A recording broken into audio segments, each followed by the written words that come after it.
हज़रत अब्दुल्ला इब्न उमर रज़ी अल्लाह ताला अन्हु बीमार हो गए, शदीद अलील थे, तबीयत मुबारक में कमज़ोरी आ गई, कुछ खाने को दिल नहीं करता था। घर वाले बार बार कहते कुछ खा लीजिए, कुछ खा लीजिए, नहीं खाते थे। बिल आखिर हज़रत नाफ़े आपके ग़ुलाम थे, उनसे कहने लगे कहीं से मछली मिल जाए ना थोड़ी सी तो मैं खाऊँगा। तो कहते हैं मैं सारे मदीने में ढूंढता रहा, मछली ना मिली। अगले दिन भी ढूंढी तो ना मिली, तीसरे दिन भी ढूंढी तो ना मिली। तो फरमाने लगे यार बस छोटी सी ख्वाहिश है, कोई फ़र्ज नहीं मिलती तो रहने दे।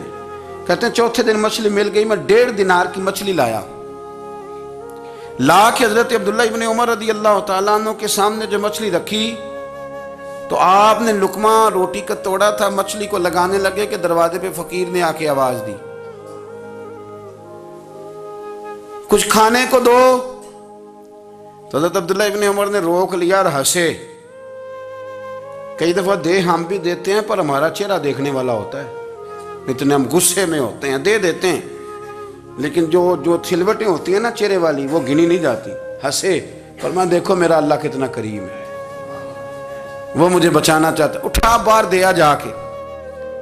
तो खादिम अब हुक्म का पाबंद था, वो लैतुल्ला अल्लाह तो कर नहीं सकता था, वो गया और जाके दे आया। फ़कीर जब सारे मोहल्ले से आटा इकट्ठा कर लेते हैं तो फिर एक जगह जाके बेचते भी हैं। दे आया, वो 2 गलियां आगे गुजरा तो मैं पीछे दौड़ा गया। मैंने कहा सच बता खानी है कि बेचनी है? वो कहने लगा जो भी सबब लग जाए कर जाऊंगा, आपने दे जो दी है। तो कहता है मैंने उसे कहा कि ये 1.5 दिनार की मैंने खरीदी थी, अगर तू 2 दिनार की मुझे बेच दे तो आजकल मछली मदीने में मिल नहीं रही, तो मैं अपने आका को दे दूंगा, वो यही खाएंगे, बीमार हैं। तो कहने लगा जी बिस्मिल्लाह, मुझे क्या एतराज़ है, 2 दिनार मिल रहे हैं, 1.5 की मछली, और 1.5 की भी किसी ने नहीं खरीदनी थी, अब तो पक गई। फरमाते मैंने 2 दिनार उसको थमाए, वो मछली उससे खरीदी और ख़रीद करके मैं लाया। ला के हज़रत अब्दुल्ला इब्न उमर के सामने दोबारा रखी तो फरमाया ये कैसे आ गई? मैंने कहा हुज़ूर 1.5 की खरीदी थी और फिर फ़कीर को दे दी, अब उसी से मैं 2 दिनार की ख़रीद के लाया हूँ, आप कबूल फरमाएँ। तो फरमाने लगे तुमने अच्छा नहीं किया, अब इस तरह करो 2 दिनार भी उसे दे और मछली भी वापस दे आओ। अर्ज़ की हुजूर क्यों? फरमाया तुमने कुरान नहीं पढ़ा? हुजूर पढ़ा है। फरमाया रब फरमाता है लन तनालुल बिर्रा हत्ता तुनफिकु मिम्मा तुहिब्बून, तुम भलाई को उस वक़्त पहुंचोगे जब अपनी प्यारी चीज़ राह खुदा में खर्च करोगे। इमाम गज़ाली ने लिखा है, फरमाने लगे दे आ। तो वो हज़रत नाफ़े कहते हैं मैं देने गया, दे के वापस आया तो कुछ परेशान था क्योंकि मुझे भी 4 दिन हो गए थे ना तलाश करते, थोड़ी थोड़ी तबीयत में मायूसी थी कि इतनी मेहनत से मैंने लाया और आपने वापस कर दी। तो हज़रत अब्दुल्ला इब्न उमर ने मुझे करीब बिठाया, फिर मुझे थपकी दी, फरमाने लगे पुत्र मैंने वैसे भी कभी झूठ नहीं बोला और आजकल तो मैं वैसे ही बीमार हूँ, टाइम ही नहीं, वक्त ही नहीं, मौका ही नहीं झूठ बोलने का। मैं तुझे सच बताऊँ, मुझे मछली खा के इतना सुकून नहीं होना था जितनी अल्लाह के रास्ते में खैरात खा के मुझे सुकून हुआ। तो तुझे तो मेरी राहत से गर्ज है ना कि मुझे राहत कैसे होती है, तो मुझे सुकून मिला है राह खुदा में दे। मैं नफसानी ख्वाहिश पूरी कर लेता तो ये मेरा नफ्स कल फिर मुझसे मछली मांगता, परसों कहता नहीं छोटे गोश्त की यखनी भी चाहिए। हम लोग उलझ गए हैं, बहुत बड़े कैदी हैं अपने आप के, बड़े कैदी, सारा दिन अपनी ख्वाहिशात की तकमील में भागे रहते हैं। बड़े बड़े सोने नौजवान, मैं उन पर तनकीद नहीं करता, मुझे उन पर तरस आता है। जब मैं रात के अंधेरों में उन्हें टेलीफोन लेके चौकों में खड़े देखता हूँ तो मुझे रहम आता है। मैं कहता हूँ देखो नफ्स की ख्वाहिश के पीछे ये क्या मसलन, आखिर क्या है इसमें? एक औरत के पीछे तबाह कर लिया अपने आप को, यानी ज्यादा से ये कोई मकसूद है? ये कोई मकसद हयात है जिसको मकसद बना लिया है? मेरे अजीज बात को समझ लें, इतना खूबसूरत आदमी है और इतना उसका ऊंचा कद काठ है, और क्या किसके पीछे ये भागा हुआ है? बड़ा समझदार, दानश्वर, अक्लमंद आदमी, जी रूह बंदा, लेकिन उसका स्टेटस आप ये मुलाजा करें कि वो 20-40 हज़ार की खातर झूठ बोलता है, धोखा देता है, फरेब और फ्रॉड करता है। हम अपनी नफसानी ख्वाहिशात के पीछे इस तरह भागते हैं कि हम असल से रह जाते हैं। मेरी बातों की समझ आ रही है आप हज़रात? थोड़ा थोड़ा करके, एक एक करके इनकी बातें कम माने।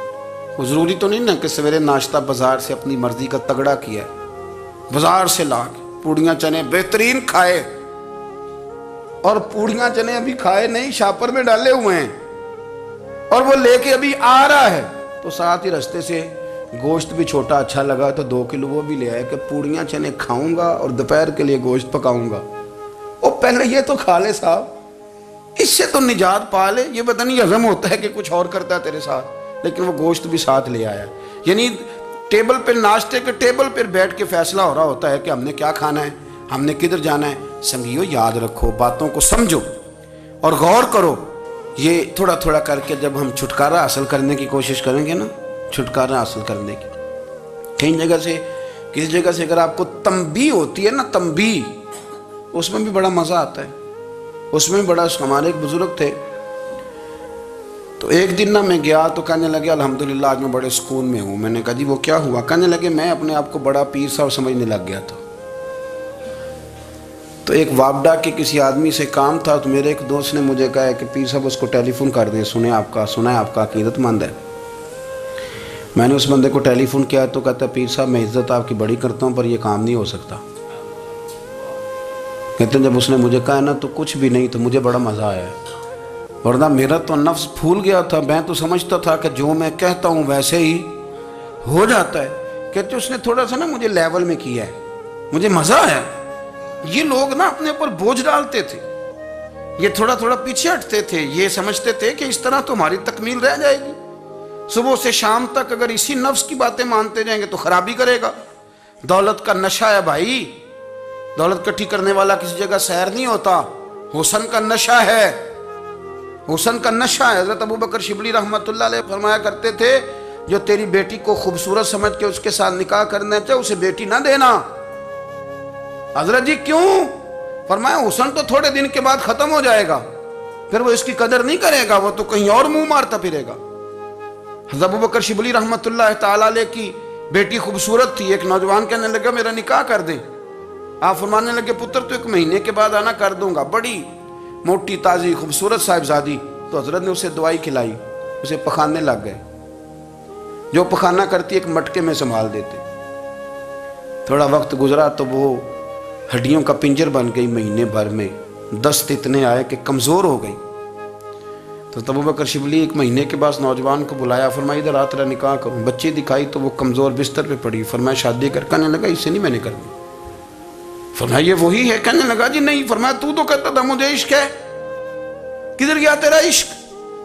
कहने लगा हजरत साहब आप कैसी बात कर रहे हैं? फरमाया इधर आ। फिर वो मटका जिसमें गंद रखा था वहां ले गए। फरमाने लगे तेरा इसके साथ इश्क था, ये है तेरा इश्क। फरमाया तो मैं 4 दिन रोटी खिलाऊंगा फिर तंदुरुस्त हो जाएगी, लेकिन मैं देखना चाहता था कि तू मेरी बेटी से प्यार करता है या उसके चेहरे पे आने वाली कुछ वक्त के लिए सुर्खी से प्यार करता है, उस लाली से प्यार करता है जो जवानी के वक्त बच्चों और बच्चियों पे आती है।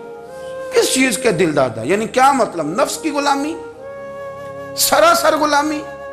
और पलट पलट के खा, और बड़े बड़े सियाने बंदे छोटी सी ख्वाहिश के लिए। बड़ा समझदार आदमी, बड़ा सियाना बंदा। मैं एक बड़े बुजुर्ग आलिम थे, मैं एक दफा मिलने गया तो पाए पका रहे थे, खुद पाए पका रहे थे। तो वो बड़े प्यार की बात होती है ना जी। तो तामत बांधी हुई और बड़ी जनाब खस्ता हाली, और वो पाए पका रहे हैं। तो मैंने उनसे कहा, मैंने कहा हजरत जी पाए तो किसी और ने भी पका लेने थे, आप बुखारी लेके बैठते, चलो मेरी तरह का कोई बंदा आपसे इस्तेफादा भी कर लेता। अब पाए आप लाएंगे, फिर पकाएंगे, फिर आप खाएंगे, तो ये तो 24 घंटे आपके इसी काम में गुजर जाएंगे। तो ये एक छोटी सी ख्वाहिश के लिए, मैं किसी चीज़ को हराम नहीं कह रहा। कुरान पाक की जो आयत पढ़ी है सिर्फ उसकी तफसीर आपके सामने अर्ज कर रहा हूँ। हमारी ख्वाहिशात माँ पालती है, आपको नहीं पता कितने दुख सहती है। मैं उन माओं को जानता हूँ जो बेटे के हिस्सों की मार भी उसके अब्बे से खाती हैं, मार खाती हैं वो। एक खातून है, एक कान से सुनता नहीं, मेरे पास एक दफ़ा आई, कहने लगी 60 लग गई सी, कोई दुआ कर दें या कोई वजीफ़ा पर, डॉक्टर कहते हैं ठीक नहीं हो सकते। मैंने कहा बाजी सही बताओ मसला क्या है? कहने नहीं कुछ भी नहीं, मसला क्या होना है, पुत्र गलत निकल आया है, उसका बाप रोज़ मारता है, आज मैं आगे गई हूँ तो उसने एक थप्पड़ मेरे कान पे मार दिया, तो पर्दा फट गया। माँ मार खाती हैं, लेकिन वो पुत्र जिसको बड़ी मेहनत से पाला है वो जवान होता है तो अम्मा से कहता है तुझे छोड़ देना है, पर जिस लड़की से मेरा टेलीफोन पे रब्ता है उसे नहीं मैंने छोड़ना, वो नहीं छोड़ सकती। हर शय कुचल जाता है वो। अम्मा कभी लेट के रात को सोचती है कि ये तो मेरी कुल कमाई थी, मैं तो आज भी इसके हिस्से के थप्पड़ अपनी गालों पे बर्दाश्त कर रही हूँ, तो ये किधर गया। अर्दशीर नाम का बादशाह था। हज़रत मुहद्दिस इब्नुल जौज़ी आज से कुछ 700 साल पहले लिखते हैं,